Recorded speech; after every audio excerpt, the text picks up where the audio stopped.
myself Raniwala Sahib from West.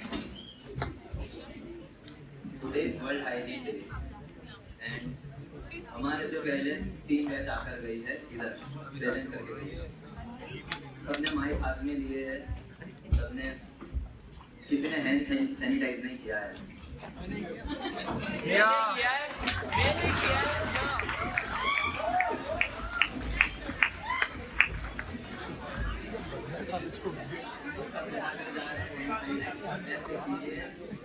सारे measurement दे रहे हैं पर कोई भी जनरल मेजरमेंट नहीं दे रहा है कि सैनिटाइज करे और फिर माइक हाथ से दे। यहाँ डर जाए ऑडियंस वीडियो। ठीक है, स्टार्ट करते हैं। Properties and components of hand sanitiser. Importance of sanitisation in house hold. इतना इनफ नहीं है कि आपका हाउस सुंदर दिखे और स्मेल अच्छा करे। आपके जो लव वंस टू श्योर करें कि आप एक हेल्दी एनवायरनमेंट में रह रहे हैं और हैप्पी रहे उसके अंदर सैनिटाइज करके। It is also important to sanitize your home on a microscopic level. Put simply, sanitizing is all about reducing the number of germs present on the surface. Washing your plate with this liquid washing is sanitizing. Rubbing alcohol-based hand sanitizer is your or another form of hand sanitizer. सीधे शब्दों में कहें तो सिर्फ सफाई का मतलब सतह पर मौजूद कीटाणु की संख्या को कम करना है। अपनी प्लेटों को डिशवॉशिंग लिक्विड से धोना सैनिटाइजर का एक अपने हाथों पर अल्कोहल आधारित सैनिटाइजर को यूज करना सैनिटाइजिंग का Easy ways of sanitization at home. Step number 1: disinfect clothes and wearables. Anything coming outside from the environment. Step number 2: disinfect high dirt surfaces, doorknobs, bathroom, counter. Step number 3: wash hands thoroughly. Really important step. Do not miss. Step number 4: use disinfectants like Dettol while bathing. Step number 5: use some disinfectant while washing clothes.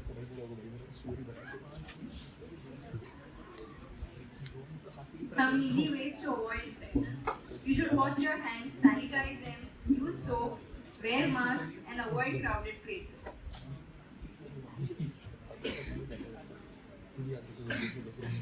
Some precautions taken by medical workers include use of PPE kits. During COVID times, we use PPE kits to protect the doctors from infections. Sanitization of equipments, as in done by the CSSD, Central Sterile Department, and hand sanitization by using sanitizers. Spot boy. How to sanitize hand? Palm to palm, finger interlace, fingernails, wrist, thumbs, rub.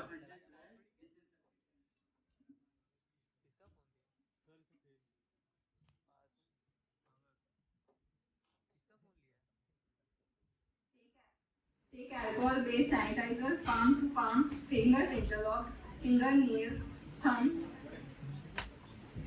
wrists, and rub until dry.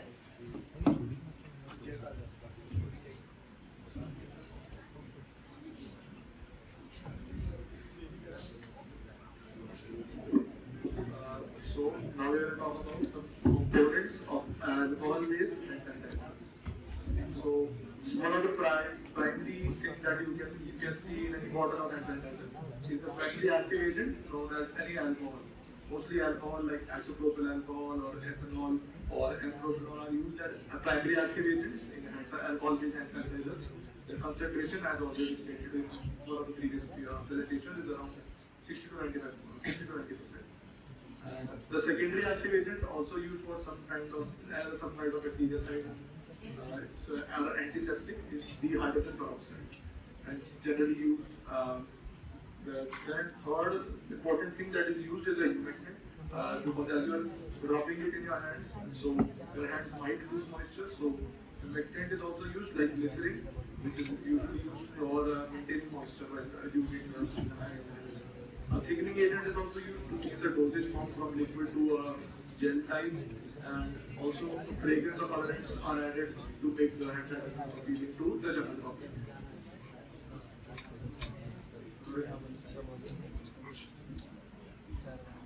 Now Here are the three most common dosage forms. The forms that hand sanitizer is generally available in. There's a gel form, a liquid form, and a foam form. Foam form is not commonly used. The gel and liquid form you can see all around you.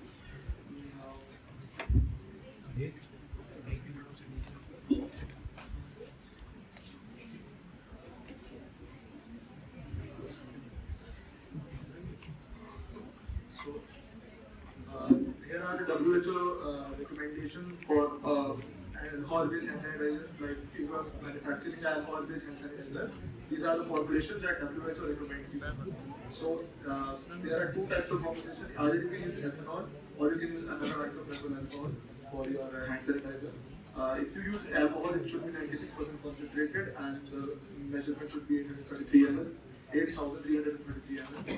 If you use isopropyl alcohol, it should be 99.8% concentrated and the concentration should be 7,550 ml. Hydrogen peroxide, both sides you have to use hydrogen peroxide the same. It's 3% at 417 milliliters, and glycerol is used as a humectant and it is 145 ml. And distilled water is added to the dilution level you want to achieve. This is the common formulation that is recommended by WHO if you want to manufacture a hand sanitizer.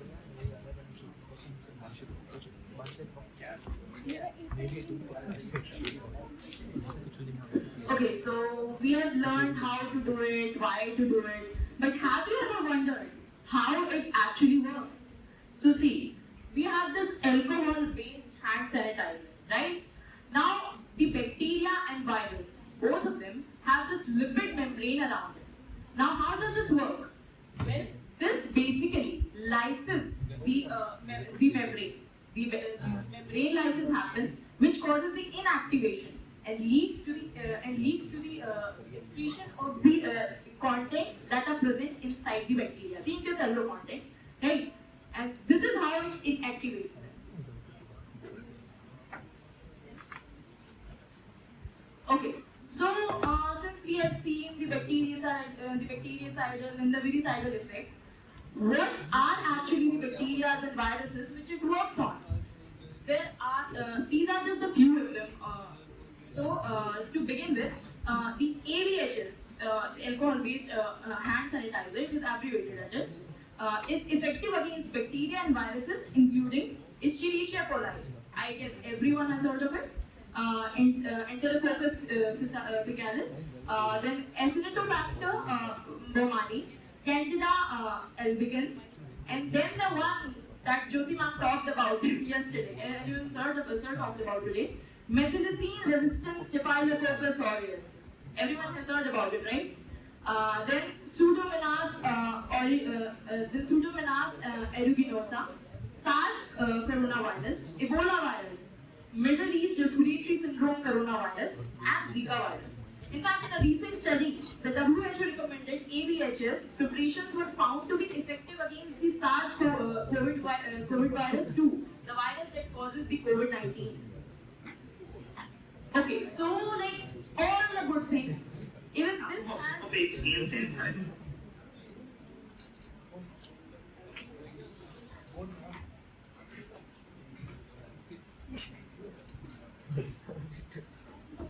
Okay, so like all the good things, even this has a few drawbacks. Okay, but these can be prevented if we are careful.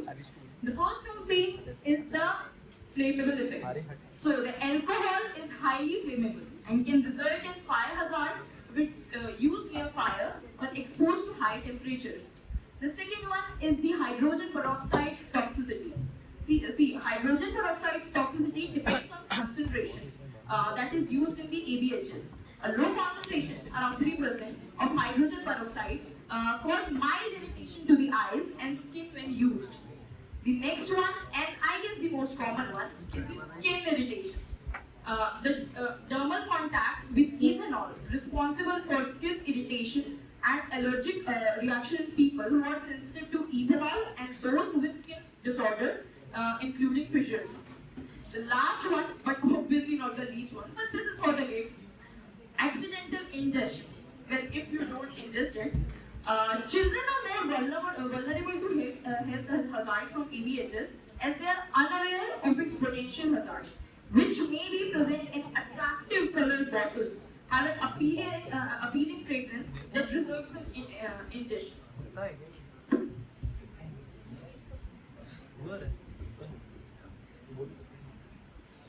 Alcohol-based hand sanitizers are the ubiquitous little squeeze bottle heroes of airports and hospitals, our allies against the flu, and supposedly effective against all the things that ail you. But what's in there? And is it true that they kill 99.99% of germs? Most popular hand sanitizers are alcohol-based. The active ingredient is around 70% alcohol, depending on the formulation. The alcohol can either be ethanol, which is the same stuff in your booze, isopropanol, the stuff in rubbing alcohol, or N-propanol, rubbing alcohol's chemical sibling. They all pretty much work the same way, though, which is by dissolving the outer coats of bacteria and viruses and basically exploding them. Alcohol is polar with water-loving hydroxyl groups, and it loves to disrupt the protein and lipid molecules that make up both bacterial membranes and viral envelopes. When those all-important outer coats fall apart, these disease-causing culprits literally spill their guts all over the place, leaving them in no position to make anyone sick. But what about people who never touch hand sanitizer because it'll breed unkillable super germs that will kill us all? That's a valid concern with antibiotics, which are chemicals that target some point in the bacterium's life cycle. The antibiotics and antimicrobial hand soap can lead to the emergence of bacterial strains that are resistant and harder to kill. But resistance isn't really a problem with alcohol-based hand sanitizers. Bacteria can't develop resistance to having their proteins and membranes blasted, so these alcohol-based hand rubs aren't going to stop working. Make sure they are alcohol-based though. Some contain antibiotics instead of alcohol, and those do carry the risk of resistance. But alcohol and water alone do not make that goo. It's alcohol that does the germ murdering, but there's other stuff in there. The biggest one is glycerol. Glycerol is chemically an alcohol, but unlike its cousins, it's in there not to kill the germs, but to give the hand sanitizer its gooey consistency that makes it more portable and easier to use. Otherwise, it'd be like pouring vodka on your hands. Don't pour vodka on your hands, guys, come on. But while alcohol is all you need to kill germs, it's not all that goes in there. Ethanol and isopropanol can dry out your skin. Glycerol will help counteract that effect, but so do a host of other additives manufacturers might put in. These often include tocopherol acetate, a molecule very similar to vitamin E that also happens to be great for your skin, and some familiar stuff like aloe. A host of colors and fragrances can also go in there. None of them are necessary to make the hand sanitizer work, but they might make your hand smell nice. Toasted marshmallow.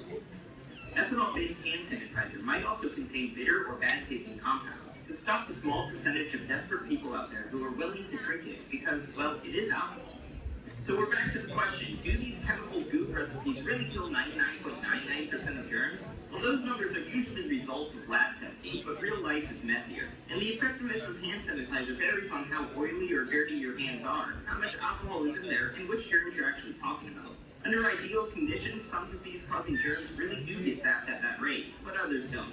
You should keep in mind, hand sanitizers work best when in combination with a hand-washing regimen, because they don't physically remove dirt and gunk from your hands, so don't forget that soap and water.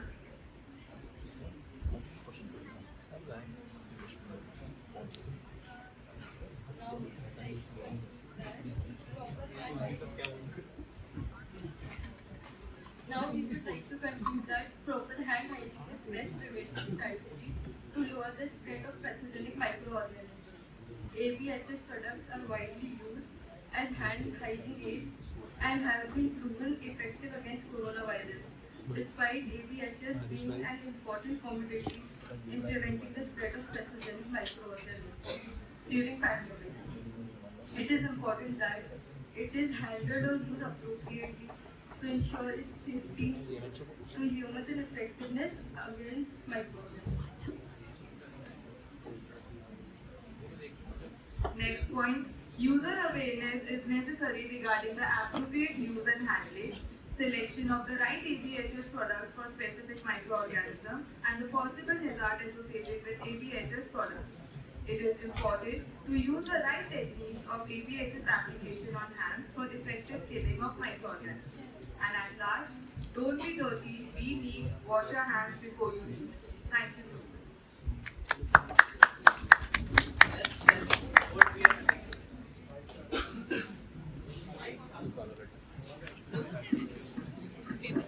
Let's test what we have. Question number 1. What is not a proper way of sanitization? I would like to ask Mr. Avasti.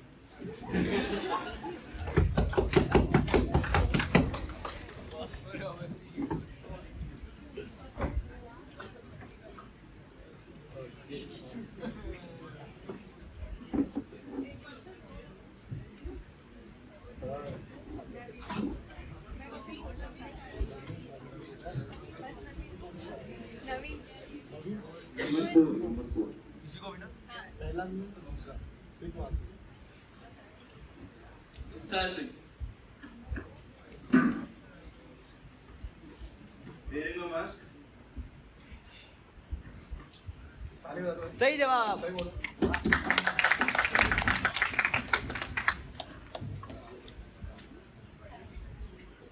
So question number 2. What below is not a proper precaution taken in a hospital? Rishabh. Unbalanced. Option 2. Reusing equipments.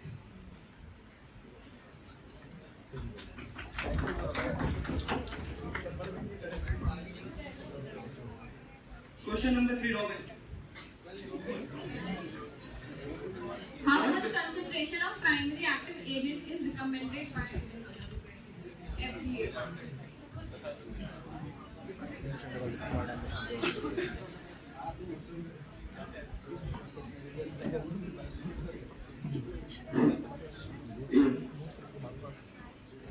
Bonus point FD को कौन बताएगा? One.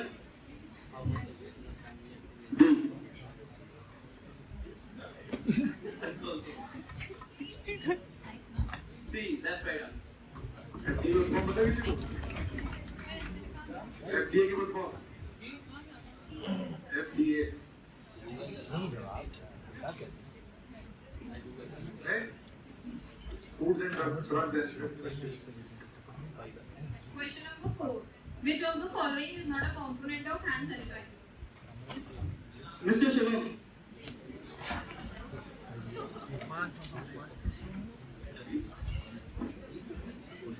Glycol.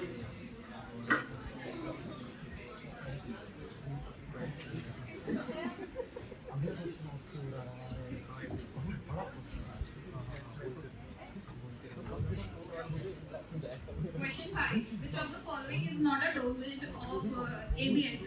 Question.